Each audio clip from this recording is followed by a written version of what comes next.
Welcome to the Cosmic Eye Show, where we explore spiritual ideas and books that help you live a better life. Hosted by spiritual teacher and author of If You Can Worry, You Can Meditate, Jason Napolitano.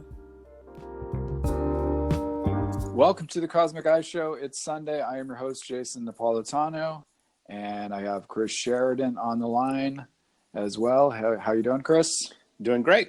It's awesome to be here. Awesome.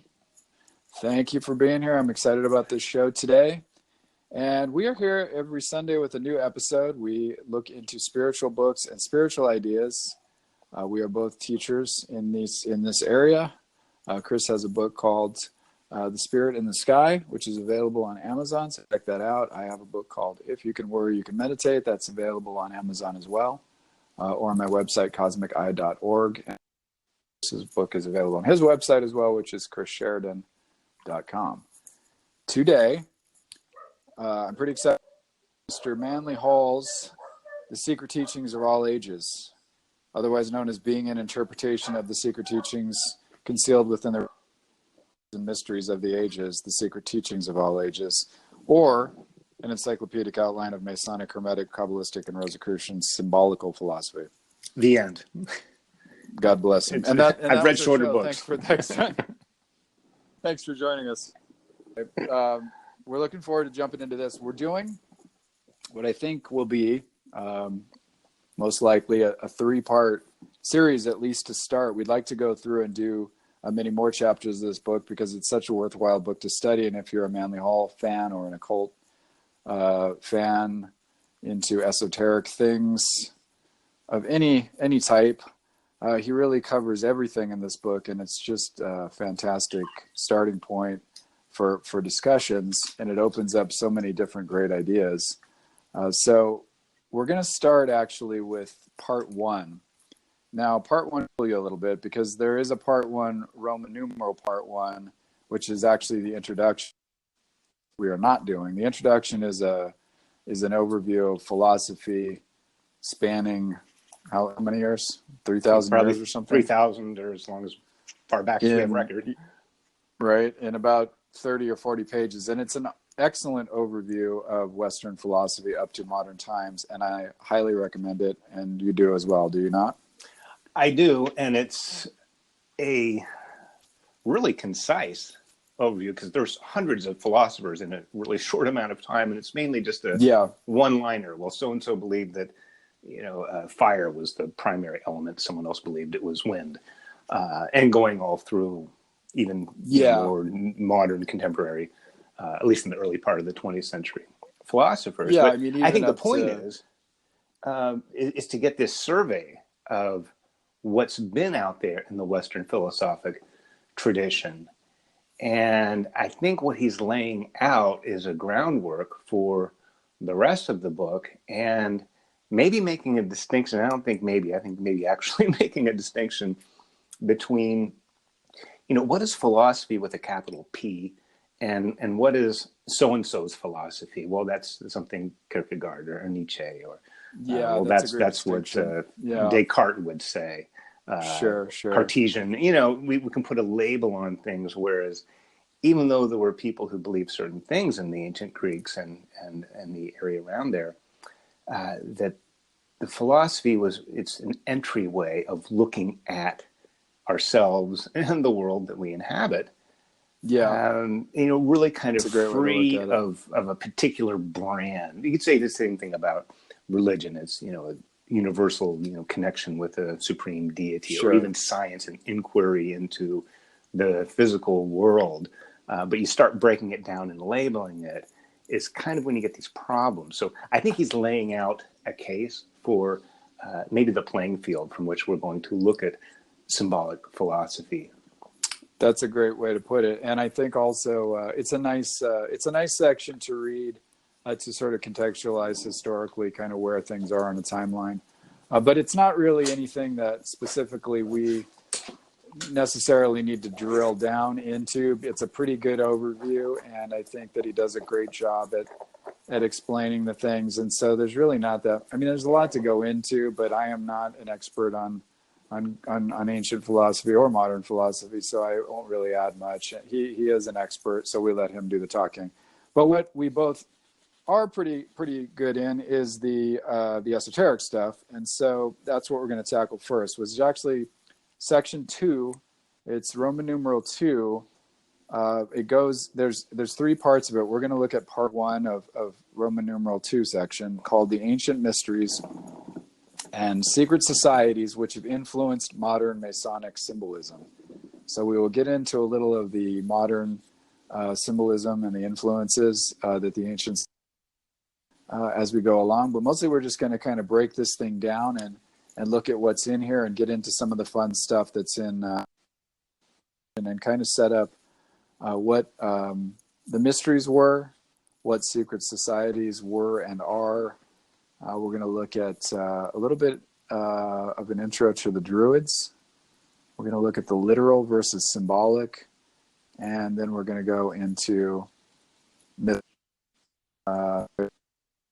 Christianity and the cult of Mithras and how that influenced Christianity and the Roman world. So that should be pretty fun, and not necessarily in that order, because I think I actually will go through literal versus symbolic before I enter the Druids. So without any further ado, let's jump right into this. So secret societies, mystery schools, what are they? Do you have a quick answer for that? I have some neat stuff that I wrote down. Sure. Well, essentially, there were 2 types of learning. There was 2 types of worship, and there were 2 types of symbols in the ancient world. And a lot of people knew that they had dual meanings and that there were 2 learning pathways. One was for the masses, and it's out front. It's in the public square, and you can see the statue of Athena or any other deity, and you can bring the offering and have your public worship. And, just like today, we have preachers and theologians that, give you the message of the day, and it's kind of fed to you. Then there's the other side of it, and that's the secret side that has the ancient knowledge being kept. And it's not so much that's being kept from the masses, it's just that the masses aren't geared, they're not really qualified to do it. So they would find it frustrating and probably boring and really wouldn't help them. They're much better off for the public part of it. And then this secret side was to hold some of the more complex ideas and principles that would be lost on your everyday citizen. But only somebody who has had the time and the training and the dedication, and in many cases proven their oath of loyalty and secrecy to be able to be handed off these mysteries. So in some way it's keeping it from the public, but in the other way it's also keeping it alive. And sometimes to keep something alive, you kind of have to keep it sequestered and protected. Then it will live, and it won't be subject to some of the everyday adjustments or amendments that you can just, even to Christianity, it's shaped and shifted even in the last 100 years. So this secret thing keeps it hopefully pure to its original source, and it keeps it available for those who know what it is and know how to use it and pass it along. And it does find its way into the public sphere, although it comes through ways in which the general public maybe isn't aware of. Yeah, that's a great way to put it. The other as you were speaking about, and we'll get into this a bit more, but the exoteric versus the esoteric side of things. So the exoteric, or the outer sort of understanding, what might be that what we thought of as a literal interpretation of something, a sort of surface view of it, whereas an esoteric interpretation or esoteric would be the inner or the secret or the hidden knowledge. And so most of those schools were set up with esoteric as well as exoteric orders, so that one had to start in the exoteric outer order, the so-called outer order, and then work one's way into the inner order through a series of initiations. One of the things that's interesting about it is most of them were were in the ancient times and are today three levels, 3 grades, 3 degrees. Usually there's some sort of a neophyte, and then sort of a middle ground, and then a sort of a master. In Freemasonry, it's Craft and Master Mason. For example, in the Golden Dawn, a magical system based on Kabbalah, there's 3 levels. That consists of neophyte, where you're basic level, sort of probationer, and order, and then an inner order, which has more steps, but essentially it's broken into three sort of stages. And one of the things I was thinking about as I was reading this is why the number 3? Why these 3 steps? And there's a lot of symbolism, obviously, with 3. But one of the things that I know, and a very basic interpretation of it is in Masonry, is that it equals the 3 stages equal the stages in a man's life. So you have basically youth, sort of middle age, adulthood, I guess they'd call it, and then age or wisdom. That would represent, Master Mason would be the old age, wisdom phase. The fellow craft would be the adult, and then the entered apprentice is like a youth. So it represents sort of a maturation process. A lot of them also base it on a sort of idea of birth, life, and then death and rebirth as kind of its own level, things like that. So those are some of the threes that I've ran across. There's a ton more. Does that resonate with you at all? Is there anything you've come across in your studies about 3, or the levels, the importance of 3 in those grades? Well, it's so present in so many traditions. 3, and there's the Trinity. There's the Hindu Trinity with the Brahma, Vishnu, and Shiva. There's a completion. There's body, mind, and spirit. Might relate to the novice. The kind of adulthood for the mind, and then maybe spirit, where you're more wisdom, and you're not so concerned with some of the body excursions or the lifelong learning of the mind, where you get the 3rd stage. So they build on each other, but they also complete a whole together. And there's nothing more stable than a 3-legged table. That's why we have tripods, not quadrupods. Because if one leg is shortened, well, the other 2 just compensate. If you set it at a dinner table or something, you have to put a matchbook or a packet of sugar underneath one of the legs because it wobbles. Yeah. So there is this inherent stability in it. And so that's a great way to look at it. Yeah, I like that. And the 3 parts are really stages that make a whole complete. But each one is appropriate for the stage. What's great for the apprentice might not be good for the for the master.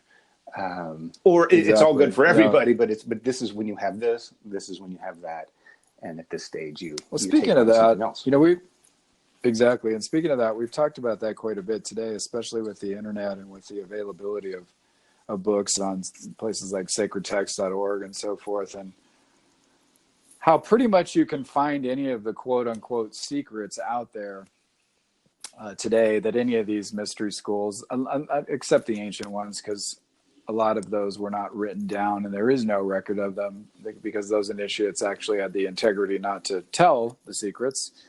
And we, unfortunately, don't seem to have that integrity. But the point is that, you can find most of these, including Freemasonry secrets, online. But what, I've heard a lot of Freemasons and a lot of people in these initiatory groups say is that, these mysteries and this quote unquote secret information that you can find online or that you can read in a book is not the true secret information. You have to go past that to really understand the truth.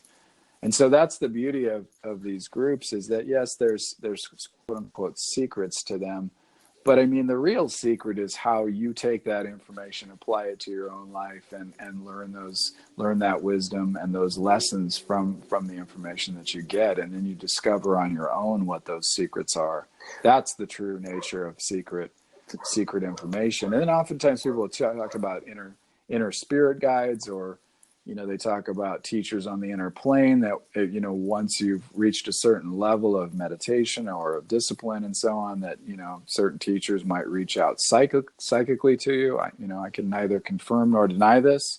However, there are many people who are of this belief. So That's an interesting thing about that sort of secret nature, is that, it contains something that goes beyond what we would consider a secret, that just being some information that someone's hiding. Well, So sure. I think that's The secret, sometimes the ability to recognize it, has everything to do with who we are as individuals, what training we have. One, very kind of present example is in Disney movies. It actually serves as an example of this esoteric and exoteric, or knowledge that's for the masses, and maybe knowledge that's a little more for the, higher educated. Because in a Disney movie or Pixar or some of these, kid movies, they're jumping around and bumping each other in the head, or doing things that kids are just think it's hilarious. And as an adult or parent, you're sitting there watching, okay, great. Then they throw in these little one-liners, these little zingers that only an adult would get. Some obscure reference or something goes right over the kid's head. They're not even concerned about it. It's just some grown-up talking. But then the adults start laughing because they coded this, because they know parents take their kids to movies. But sure. So in the same movie, two different groups that are completely different educated. You have a 9-year-old or a 6-year-old, and you have a 35-year-old or somebody. They're both getting something out of it. They're getting different things out of it because they're for different people, the different segments or the different lines of dialogue. So it's kind of a kooky example, but it's an example of something that's. And it's, go ahead. I was just going to say, it reminds me of the line that's in the first section of the book, where he talks about St. Paul talking about, milk for babes and meat for strong men. It's like you kind of give people what they're ready to hear, in essence. And I think the mystery schools were set up in order to do just that, to teach people at the level they were at, and then take them further than they thought that they might be able to go. Getting back to that, though, the idea of these secret societies and these mystery schools, some people might not be familiar with them that are listening. What we're really referring to are these religious organizations. I'll just quote Manly Hall. He said, "These individuals were usually banded together, forming seclusive philosophic and religious schools. The more important of these groups were known as the mysteries. Many of the great minds of antiquity were initiated into these secret fraternities by strange and mysterious rites, some of which were extremely cruel. Alexander Wilder defines the mysteries as sacred dramas performed at stated periods. The most celebrated were those of Isis, Sabazius, Cybele, Eleusis. Of course, there's the Orphic mysteries, there's Freemasonry, there's the Pythagorean school, and so forth. I mean, were thousands of these different mystery schools operating in the ancient world, and they were extremely popular with the people. And they were designed to train people in wisdom, essentially. And Manly Hall pointed out in a book that I would highly recommend, we were talking about this earlier, called The Adepts in the Esoteric Classical Tradition. It's a series of books. Part 1 is The Initiates of Greece and Rome. If you can get a copy of this online, it's a fantastic book. Is it available on that Manly Hall download site? Or did you? No, it's not on that. No? It's actually available through the PRS, and I think they sell it on Amazon. So it's commercially available from the source. Okay. Oh, very good. All right. So it's called The Adepts in Esoteric Classical Tradition by Manly Hall, Part 1, Initiates of Greece and Rome. But Manly Hall points out really the purpose of these groups and kind of what they were designed to do, the sort of functionality of them, and what he calls that is the mysteries. In other words, what is kind of the mission of these things? And essentially, he defines these 3 levels of purposes. Number 1, the redemption of all sentient beings. That was one of the purposes. The second was the restoration of the universal religion. And third was the reformation of human society in general. When he speaks about the universal religion, we're really talking about that ancient wisdom that's often called the golden thread or the golden chain, or you hear about archetypal universal ideas. And really, in the esoteric world, what you're talking about is a wisdom that goes back to ancient times, pre-flood, antediluvian times is really what they're talking about. And if it's, if you're speaking in the world of theosophy or the Blavatsky type thinking. That would be the Atlantean and Lemurian and other epochs that existed prior to ours, where this ancient wisdom was brought forward in hidden ways, and that was another one of the main functions of these mystery schools and these secret societies, was to keep that flame of wisdom alive in every generation. Do you have anything to add to that? Well, that is the reason, keeping the sacred secret, to protect it.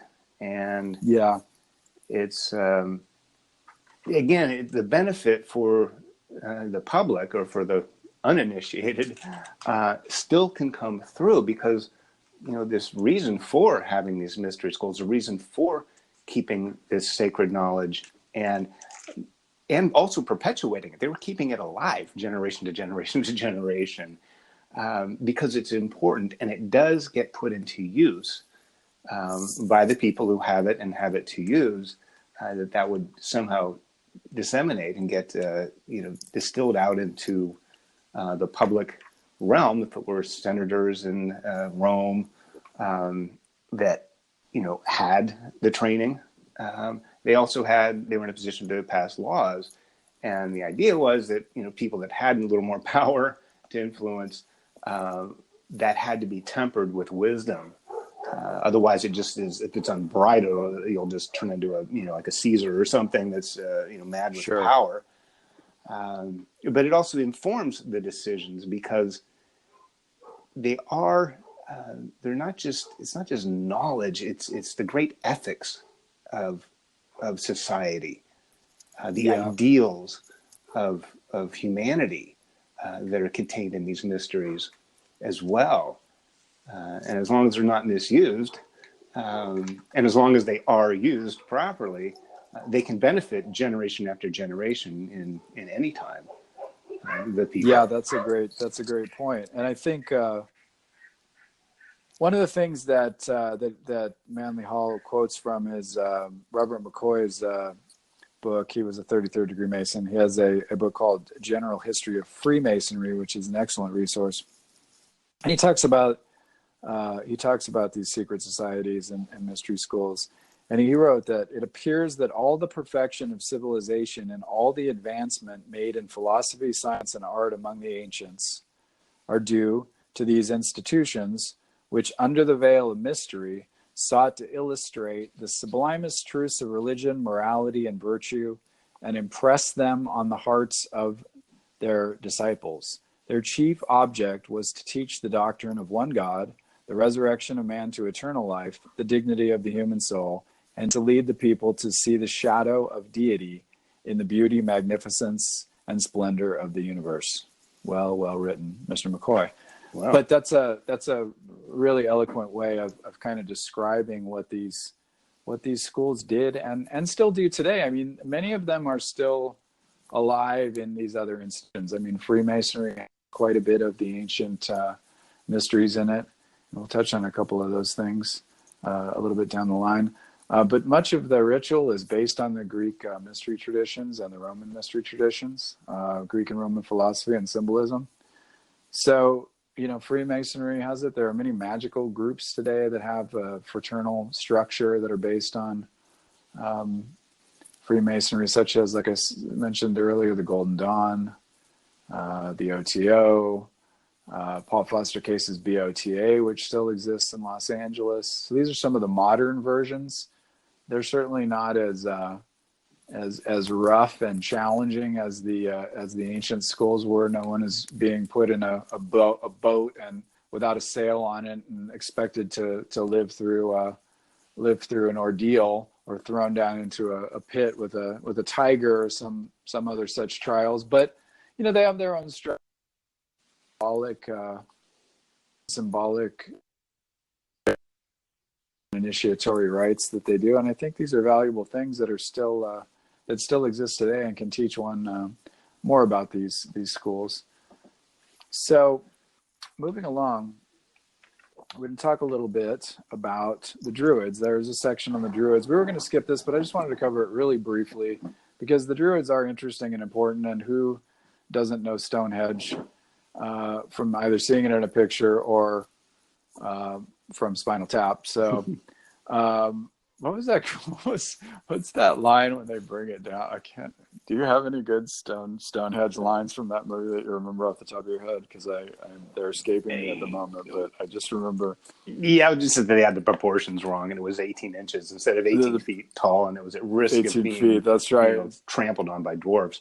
Being trampled on stage, right? That's right. Yeah. That's right. I love that scene when they expect this majestic model of Stonehenge, and instead it's like the size of a large birthday cake or something. Yeah. So genius stuff. All right. So at any rate, the Druids were an ancient race of people who lived in Britain and Gaul. Gaul is ancient France, and they lived, according to the Romans, who took them over and actually ruled the area from about 43 AD to 410 AD, I think.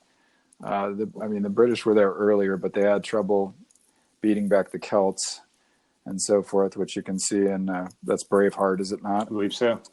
Which, yeah. So this is the ancient race of people that lived in that area, but their religious system and their priests were called Druids. The Druids were also set up in sort of a 3-level system or hierarchy, which Manly Hall notes is very similar to Blue Lodge Masonry, which we talked about earlier, which is the outer kind of Freemasonry order that most people are familiar with. But the Druids had Ovates, Bards, and Druids as their levels, and that was their kind of initiate, and then the sort of, fellow craft in the middle, and then the Master Mason would be the Druid, the equivalents of those. And they existed quite powerfully, apparently, for hundreds, if not thousands of years before the Romans showed up, and had a very sophisticated religion, had a very sophisticated system of medicine, herbs, science, geography, natural theology, astrology, and astronomy. We do know that most likely Stonehenge was used for some sort of astrological or astronomical correspondence, and also for some sort of religious ritual purpose. I mean, they still don't know exactly what it was used for, but I know there's a lot of theories that it ties to different phases of where stars are and things like that, right? I mean, it has those connections to it, does it not? They were definitely, the Druids, deeply connected with nature. So it's easy to see a possible link between, Wiccan and, more nature-based traditions that have an affinity for the Druids, because, and you mentioned, the plants and the medicine, that's part of that being connected with nature had to do with medicine and these herbs and healing, the pharmacology of nature. They were very, very interested. It wasn't all that abstract, although there was plenty of abstract thought with principles and things like that. But there's, definitely the very practical and literally down to earth, where they were planting things. So things with, harvest ceremonies, planting rituals, moons and seasons, equinox, solstice, those were, it wasn't just some symbolic thing. They had a very practical connection with the land and growing these healing plants. That's a great point, and I think a lot of the people that are interested in neo-paganism today, especially in Scotland and Wales and Ireland and England and the UK proper, are interested in a lot of these kind of ancient ideas that are, I think, based on a lot of what the Druids were supposed to have done or did. There's not a huge amount of information about them. A lot of it is speculative, unfortunately, because they didn't write down much of anything. So most of their lore, their mythology, their rituals, their knowledge was passed from disciple or from teacher to disciple, and you would have to memorize those things, much like in in Africa or in a lot of other oral cultures around the world, they had a pretty well, not a pretty, they had an oral culture. So until the Romans came, there wasn't a system of writing, I don't think, to write that work down. Am I right about that, or am I stretching a little bit? Maybe they had to. Well, Maybe they did have a system of writing, and they just didn't write things down. Is there alphabets prior to Latin? Well, as far as, I mean, runes and symbolic language markings, Okay, symbols good point. would have been strong, but as far as more alphabetized, and then like a book of rules or beliefs, I don't think there isn't much. Whereas in ancient Greeks, there's stone fragments. Of incomplete works, but there is existing, set in stone.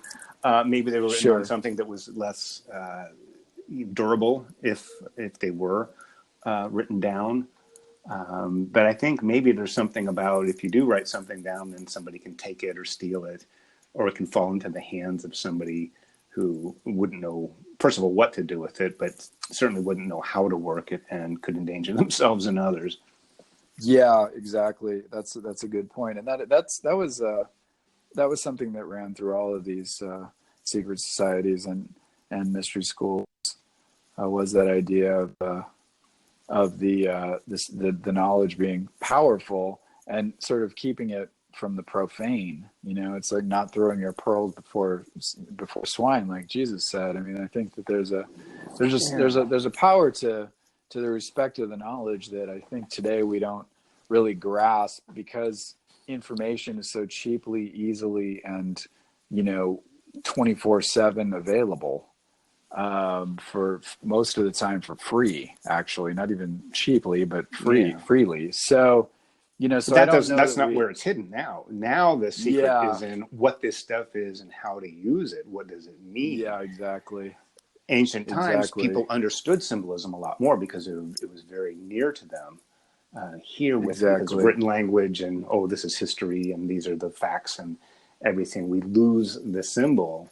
We want to know, what's the answer? Well, I want to know the wisdom. Yeah. The times I worked at PRS years ago, people say, okay, yeah, this is the library. Where's the secret stuff? Where's the secret class? When's that being held? Sure. And exactly. It's not that everyone wants to know the secret knowledge. Just like when somebody gets into martial arts, the first thing they want to learn is a flying roundhouse kick, and that's probably something you want to work up to. It looks cool, but it's not day one kind of stuff. And and it's not that you're keeping the profane from the sacred.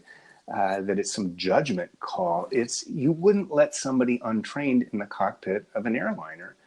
Sure. It's for somebody that has training, because it's an important job and there are risks involved, and it takes that. It's not that you're not welcome. It's just that you're just not trained. You don't have the skills, and they don't want somebody going into the cockpit who doesn't have the necessary credentials or skills. Point. Yeah, exactly. It's a profession in a way, if you look at it like that. It is a professional degree or skill that requires training. And you look at even just like a fighter pilot, an average run-of-the-mill Air Force fighter pilot. For every one of those, there are dozens that didn't make it that far. They flunked out of flight training for whatever reason, or they got airsick, and can't have that for a fighter pilot. So there are many reasons to fail along the way, and the ones that are able to check off the boxes and sure. And I think that's exactly. And I think that was one of the important ways of sort of vetting candidates. And a lot of that stuff today people see as sort of elitism, or they see it as some kind of block to keep them out because of this or that reasoning in their minds. It's because I'm this or because I'm that they're keeping me out. But I mean, I think oftentimes the reason for these sort of challenging, initiatory and oath sort of driven groups was that they were really testing people to see if you kind of had what it takes, almost like becoming like a ranger or a green beret or something. It's like not everyone is going to be able to cut it, in terms of the higher levels of spirituality, it does put it is a test. It does get very challenging when you start digging into yourself and digging into the mysteries of the universe to a great degree. And not everyone's up for it. I mean, if someone's kind of marginally mentally ill, it could kind of push them over the edge. If someone has a lot of issues or complex with, it can push buttons and so on. So, you do have to be a pretty self-aware person to be able to delve into a lot of this stuff. And I think really that's what they were trying to do, is keep people safe and, keep the information sort of sacred and holy in the sense that the people that got a hold of it knew how to use it properly and were prepared for it. I mean, like, in a sense, like higher mathematics or something, you're not going to go from, basic arithmetic and then jump into some kind of differential calculus or something, or, Right. Abstract discrete mathematics or whatever. I mean, I don't even know the names of these things. That's how abstract they are. I flunked geometry, so Okay. that's, so I need to go back to the sacred mysteries and study Well, there's also a Pythagoras danger and in his, skipping and his steps geometry. along Sure, the way. absolutely. Even if you're prepared Absolutely. for the first two, if you just want to skip ahead. In addiction 12-step recovery, it's called doing the two-step, where you start at step 1, you skip straight to step 12. You don't do all the stuff Sure. inside. Again, it's And like, for those who don't know, what are steps 1 and 12? well, one is admitting that you're powerless over Okay. this force of alcohol, and the 12th step is to carry the message to others out there still suffering. Just carry the message. So you haven't done any of the work. On day but one, you're not getting the Yeah. message. You have to, Right. you got the memo to get there, but as you go through your process, then you can, of course, sponsor somebody and then carry the message to those still suffering. But the messenger has to be prepared. Great analogy. For Great that. analogy. All right, so jumping ahead, I would like to spend more time on the Druids, but we need to move forward, and we kind of got on a tangent anyway. So let's get into Mithras and the Mithraic connection to the Christian mysteries. I'm going to start by reading a little section here that Manly Hall quotes. The fraternal and democratic spirit of the first communities and their humble origin, the identification of the object of adoration with light and the sun, the legends of the shepherds with their gifts and adoration, the flood and the ark, the representation in art of the fiery chariot, the drawing of water from the rock, the holy water in the communion, the sanctification of Sunday and the 25th of December, the insistence of moral conduct, the emphasis placed on abstinence and self-control, doctrine of heaven and hell, mediation of the logos emanating from the divine, the atoning sacrifice, etc., etc. It goes on and on. These are all things that the cult of Mithras and the Mithraic mysteries had in common with early Christian mysteries. So you can see there was a lot of sort of spillover between the two, certainly.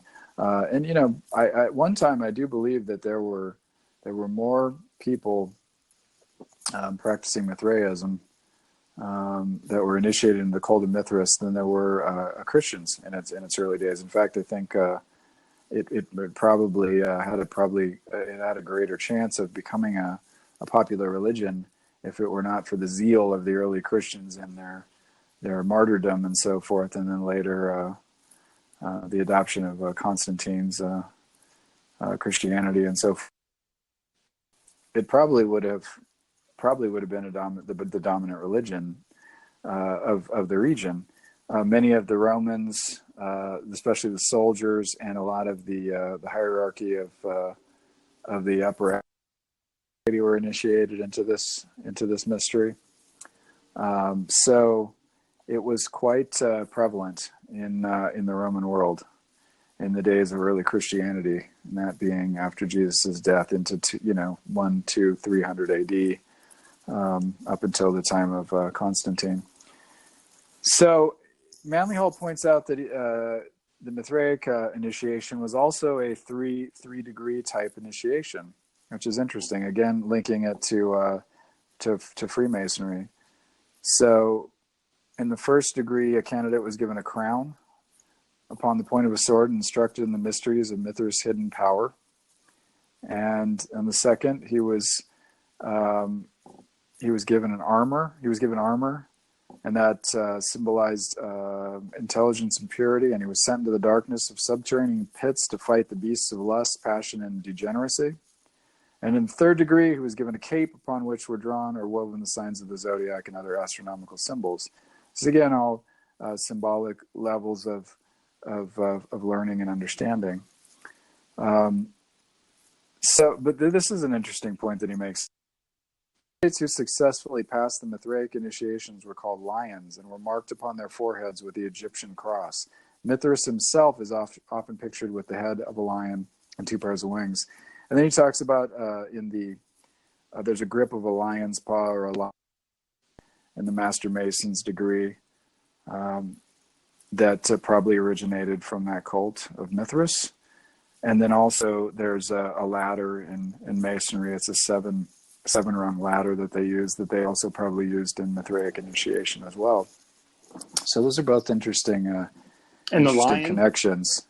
The lion symbol relating to the sun as well. Yeah, good point. A sun god. So that comes through. It's interesting how he did mention, all mentioned in this passage, how the cult of Mithras, in some ways, is a simplified version of Zoroastrianism, the Persian fire magician, Zarathustra. Yeah. And that it was very strong in Persia, and kind of at the same time historically when Christianity was finding its footing in the Mediterranean, you have this, the Persian Empire invaded Italy, and that there's, this, one of the good things, I guess, is this cross, connection with different traditions. So it kind of spilled in and helped the rise of this cult from, the Persian roots were actually coming in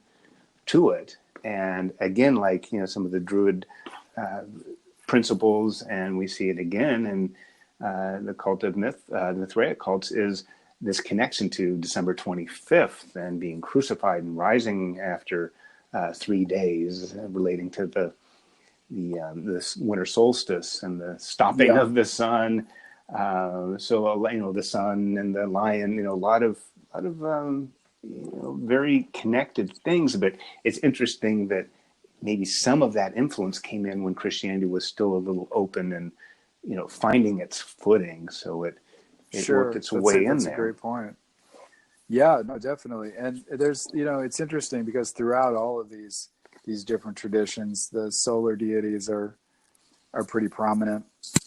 And even in Freemasonry, there's a story about Hiram, who's killed by some ruffians and buried and resurrected and so forth. That kind of goes along with this same sort of symbolism.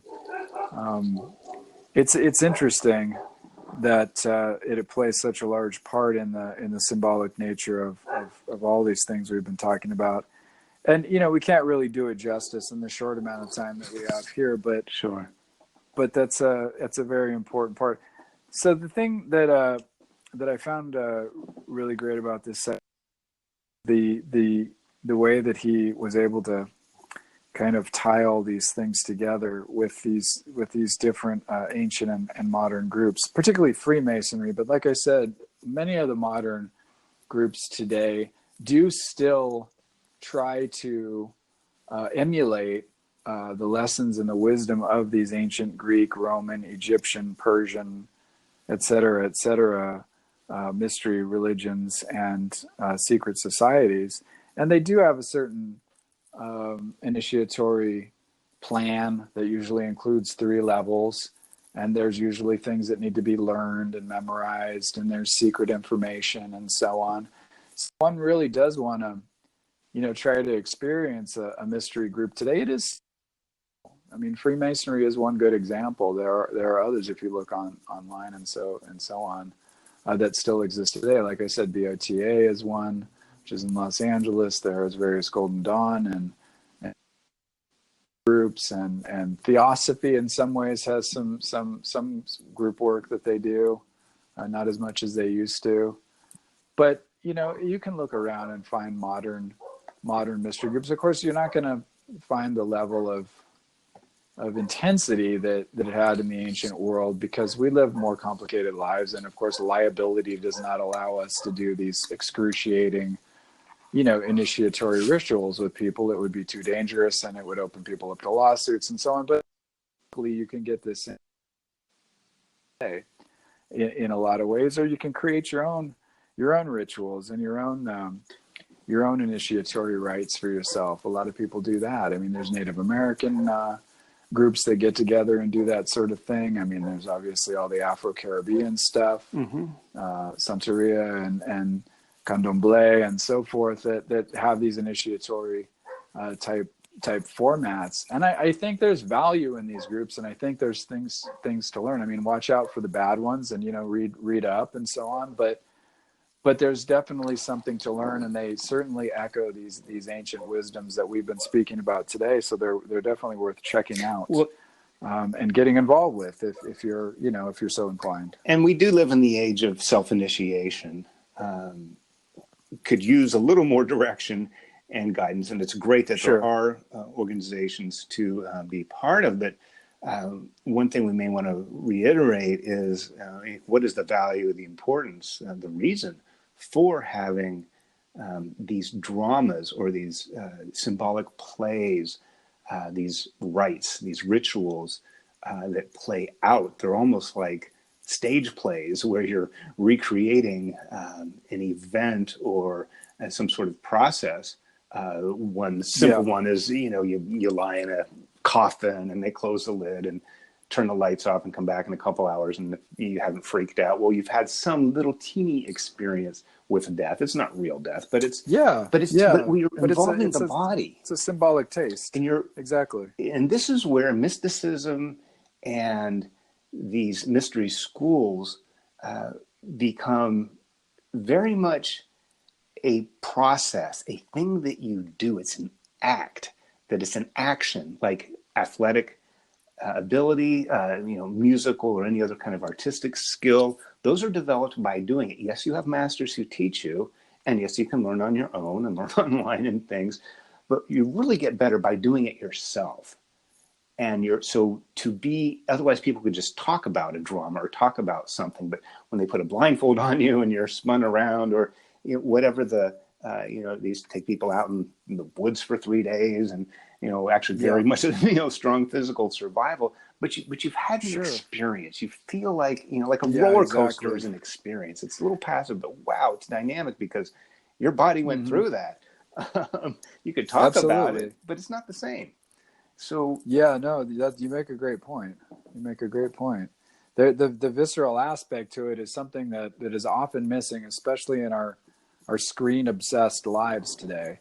That we do need to get out there and mix it up and feel and be immersed in water or sit on a cold rock to feel the earth or, sit out in the hot sun and feel thirsty, just to remember that we're creatures of this earth. Well, even baptisms. We came from it. Mm-hmm. Sure, absolutely. They become a little watered down, so to speak. Please forgive the pun, but I tried. In that, okay, so you close your eyes, you hold your nose, and somebody, Christ, and dunks you, and then you're back up again. I think a long time ago in some places, they actually kept you under there for a little while until you're little kind of starting to scream. Oh, they did. And squirm. Absolutely. And then when they pull you out, and it's all controlled and it's safe. This isn't really a dangerous thing, but you get, you're almost like, oh my gosh, I can breathe again. It becomes, wow, this is the stuff of life. And, I was kind of close to an edge, or at least I was near it. And, your body feels it because it was deprived of something it needs every minute to live. And your experience with it. Now, if somebody's just watching it or you're telling somebody, oh, yeah, we're going to dunk you in water. Okay, well, so what? That means nothing. If you understand the symbolism behind it and the meaning, and then you go through the ritual yourself, you're going to have a completely different understanding that can't be described. No, exactly. That's an excellent way to put it. All right. So unfortunately, that about does it for our time today. We have been talking about part 2 of the Secret Teachings.